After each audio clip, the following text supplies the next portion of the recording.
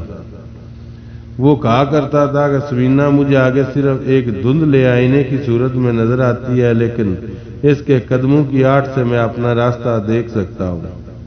بینائی سے محروم ہو جانے کے باوجود وہ گھوڑے پر سواری کرنے کے لیے شہباز کے شوق میں کوئی کمی نہیں آئی تھی۔ شروع میں ہمارا خیال تھا کہ مکمل آرام سے اس کی بینائی واپس آ جائے گی، لیکن جب کوئی فائدہ نہ ہوا تو شہباز کے ابا نے اسے گھوڑے پر سواری کرنے کی اجازت دے دی، اور وہ سمینہ ہر روز صبح گھوڑے پر سواری کیا کرتے تھے۔ سمینہ کو ہر وقت شہباز کے لیے کوئی نہ کوئی نئی دلچسپی تلاش کرنے کی فکر لگی رہتی۔ ایک دن مجھے معلوم ہوا کہ شہباز سمینہ کے ساتھ باہر کے احاطے میں بندوق کے نشانے کی مشق کر رہا ہے، اور مجھے سخت حیرت ہوئی۔ میں وہاں پہنچی تو شہباز اور سمینہ چند نوکروں کے ساتھ سین میں کھڑے تھے، اور ان کے سامنے دیوار کے ساتھ ایک لکڑی کا تختہ لٹکا ہوا تھا۔ شہباز کے ہاتھ میں بندوق تھی۔ سمینہ نے ایک پتھر اٹھایا اور یہ کہہ کر بھائی جان آپ تیار ہو جائیں۔ شہباز نے دیوار کی طرف بندوق سیدھی کرتے ہوئے کہا میں تیار ہوں۔ پھر سمینہ نے تختے پر پتھر مارا اور شہباز نے آواز سنتے ہی بندوق چلا دی۔ میں نے دیکھا کہ جس جگہ سمینہ کا پتھر لگا تھا اس کے قریب ہی شہباز کی بندوق سے دیوار میں سوراخ ہو گیا تھا۔ ایک نوکر نے خالی بندوق اس کے ہاتھ سے پکڑ لی اور پھر بھری ہوئی بندوق اس کے ہاتھ میں دے دی۔ شہباز نے اسی طرح کئی فائر کیے اور میں وہاں کھڑی دیکھتی رہی۔ جب سمینہ نے اسے یہ بتایا کہ آپ کا نشانہ میرے پتھر کے بالکل قریب لگا ہے تو اس کا چہرہ خوشی سے دمک اٹھتا۔ تھوڑی دیر کے بعد اس کے ابا جان بھی آ گئے۔ انہوں نے یہ تماشا دیکھا تو مسکراتے ہوئے دبوں پہ آ کر ہمارے قریب کھڑے ہو گئے۔ شہباز کے چند نشانے دیکھنے کے بعد انہوں نے ایک لمبی چھری منگوائی اور کہا بیٹا اب سمینہ کی بجائے میں تمہاری رہنمائی کرتا ہوں۔